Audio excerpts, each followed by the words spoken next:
YouTube? Trey here. Just wanted to hop on just a little while tonight and give you all just a few more tools. And we're going to be concentrating on gospel licks, different licks and riffs that you can apply to your gospel playing.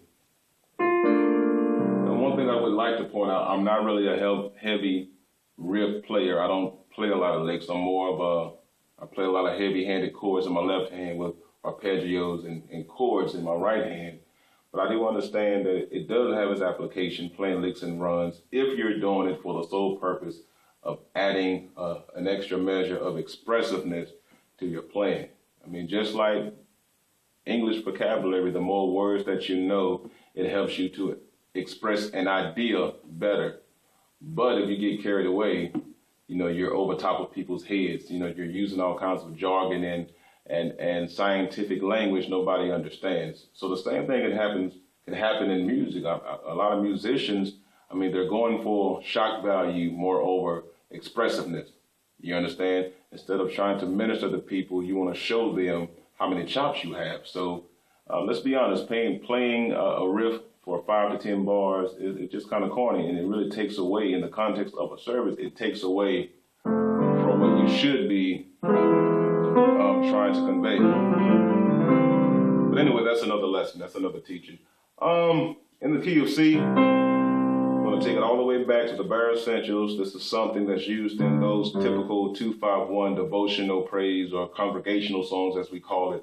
Again, it usually takes place over the 2-5-1. We're in the key of C. All right, starts on the 5. You've all heard it before. Down 2 half steps, minor third, major third, to the 5th, 6, back to the 1. All right, all the rest to it. And sometimes we kind of reverse it right there in the middle. Okay.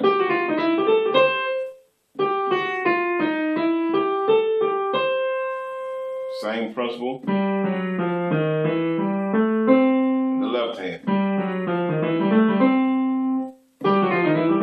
And often when we play that, we actually do double up, play both hands together. But again, over the 2-5-1.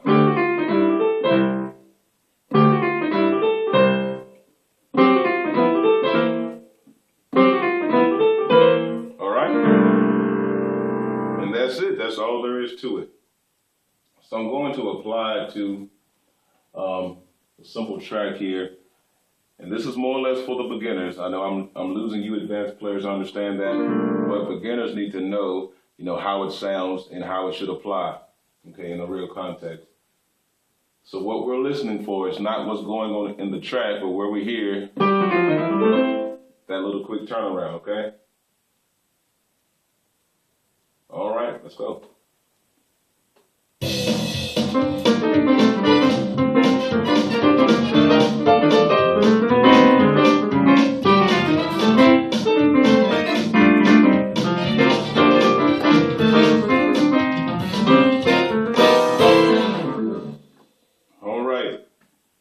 Very simple, and there you have it. So you see right there in the middle where we toss that in. And what you want to do, don't just be satisfied with the lesson. I think a lot of musicians get in trouble. Beginning musicians, you get on YouTube and you learn that one key that the instructor has taught you, but you mess around and somebody is singing the song in D or in E, and you can't do the same thing. You can't reproduce the same thing. Okay? Same thing in E. Okay?